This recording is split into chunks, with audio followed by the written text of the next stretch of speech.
What happens when a political leader says media criticism, no matter how tough, is actually illegal, that it stopped being protected free speech?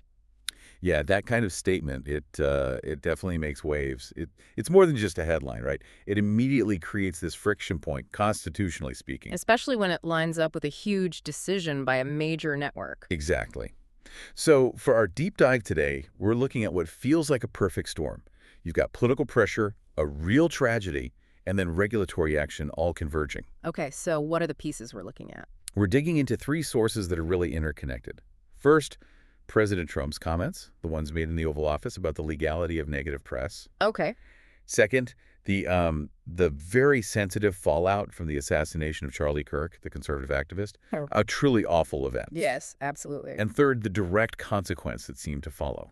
ABC indefinitely suspending Jimmy Kimmel Live. Right. It's a lot to untangle. So what's our goal here for the listener? What should you walk away with? Well, we really want to unpack how these three stories actually lean on each other. Yeah, they're not separate incidents. Not at all. So the aim is to dissect the specific arguments the president made, those numbers he used, understand the weight of that regulatory warning that came down. And see how the network, ABC, reacted under all that pressure. We want you to get a really clear picture of the dynamics at play. Okay, so to get why the president's reaction was so strong, we need to set the scene a bit. Washington was understandably just reeling from Charlie Kirk's assassination. A huge shock. A huge shock. And it was in the Oval Office during this time that Jeff Mason from Reuters asked the president about the whole cultural debate that was swirling. Specifically, did he see a difference between cancel culture and consequence culture? And that question seems to have been the flashpoint. It really was.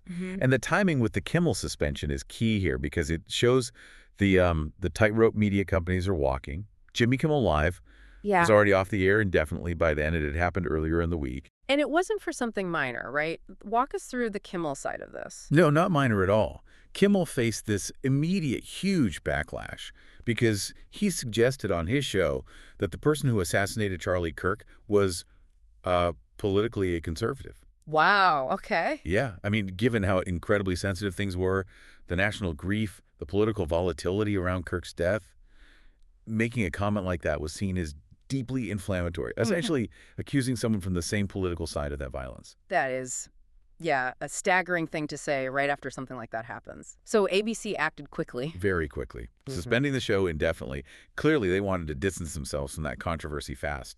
Defensive move. Makes sense. And that action, that consequence for Kimmel is what the president was asked about by the reporter. Exactly. But instead of talking about, say, network responsibility or this idea of consequence culture, President Trump pivoted. He shifted the whole conversation to the Constitution, specifically how he thought the media was treating him. Right. And according to the sources, he starts by positioning himself as pro-press freedom, saying, I'm a very strong person for free speech. Yes, he frames it that way initially. But then comes the turn. He argues that if coverage is too negative, overwhelmingly so, it actually loses its free speech protection. Let's get into the numbers he used. Okay, yeah. He throws out a few figures, sort of rapid fire to claim bias. He says, but 97, 94, 95, 96% of the people are against me in the sense of the newscasts are against me. The stories are, they said 97% bad. He really lands on that 97% figure, though. He does. That becomes his sort of key piece of evidence, the 97% bad number. To argue it's systematic, it's unfair. Wait, 97%? That's an incredibly high number. And our source material, it's important to note, says it's unclear where Trump obtained the figure. Right, the origin isn't specified. But regardless of where it came from, politically, that number does a job, right? He's using it to employ malice. That unfairness at that scale can't be accidental. And that's the crucial kind of legal jump he tries to make. He argues that when reporting hits that level, 97% negative, it fundamentally changes what it is. Usually. Very directly. Yeah. That's no longer free speech. That's no longer anything. That's just cheating. Cheating. Okay, I want to pause on the next step he takes, though. Yeah. Because he doesn't just say it's cheating. He actually calls it illegal. Yeah, he goes there. He says, I think that's really illegal, personally. Dude, not just biased, not just unfair, but actually illegal. He's basically trying to redefine the First Amendment using a percentage he picked. What's his alternative? What does he want the press to do? He says they need to be accurate. I think reporting has to be at least accurate to an extent. But the implication seems to be that accuracy is impossible if 97% of stories are critical. Accuracy means balance, in his view. That seems to be the subtext, yes. The sheer volume of negativity proves inaccuracy or bias. And he takes it further politically, too, suggesting these outlets aren't even really press anymore. Right. He claims they've essentially crossed over, become really members of the Democrat National Committee. So basically labeling them as political opponents, not journalists doing their job. That's the move. By framing massive bias as cheating and illegal, it sort of opens the door, politically at least, for potential future actions against these media companies. Regulatory, maybe even legal. Okay, but let's bring in the constitutional reality here, because the sources do that immediately. If a president claims 97% negative coverage is illegal, what does the First Amendment actually say about that? Well, the bar for the government censoring or punishing the press, especially for criticizing a public figure like the president, it's incredibly high. Right. Even if, hypothetically, that 97% figure were accurate, and again, no evidence is provided for it, that kind of criticism is still strongly protected. There's a landmark Supreme Court case, New York Times v. Sullivan. Ah, yes, Sullivan. What's the key takeaway there, the standard? It established the actual malice standard. To win a defamation suit, a public official can't just show the reporting was negative or even false. It's more than that. Much more. You have to prove the publisher knew it was false when they published it, or that they acted with reckless disregard for whether it was true or false.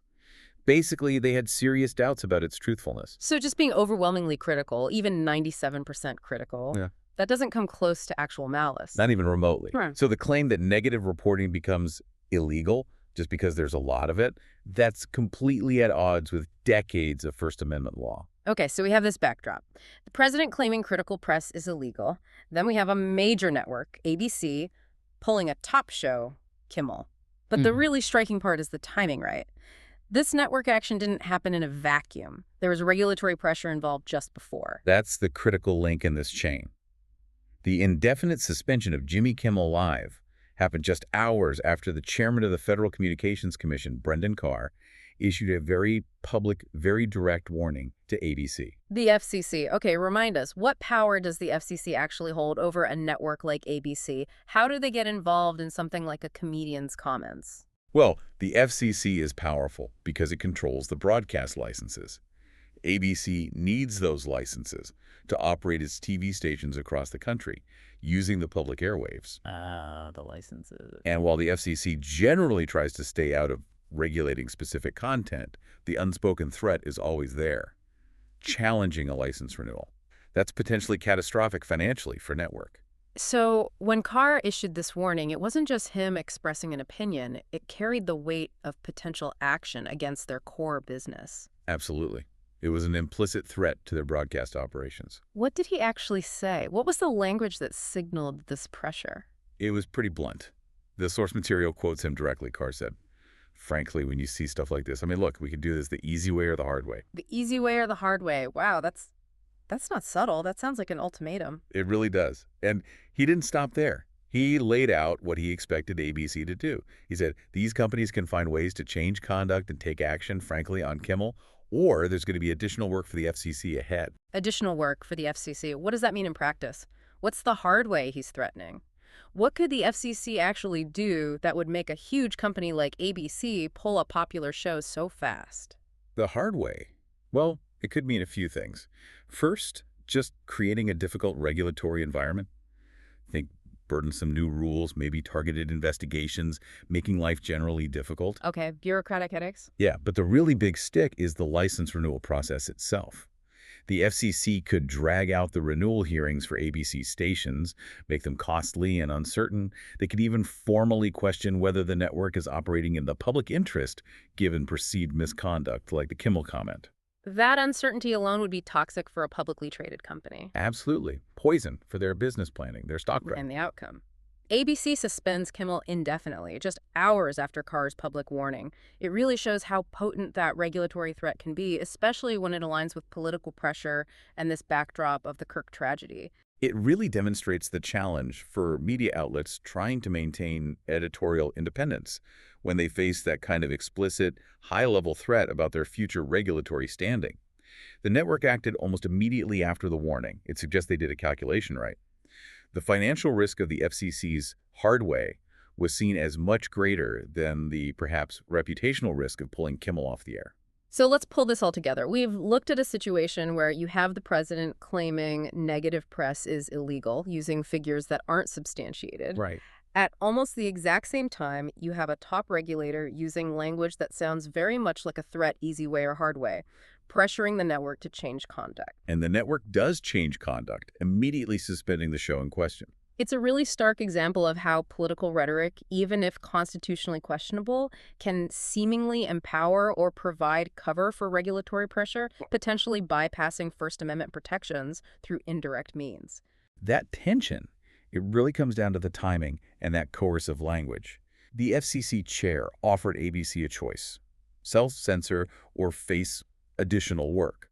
So for you, the listener, the question to me to think about is this: what level of outside pressure from regulators, from politicians short of an actual court order, is acceptable influence on a network's decisions about what content they run? Where does a warning become coercion? Exactly. When does that pressure fundamentally change the media environment? Because that's a consequence that could linger long after, Jimmy Kimmel eventually returns to the airwaves.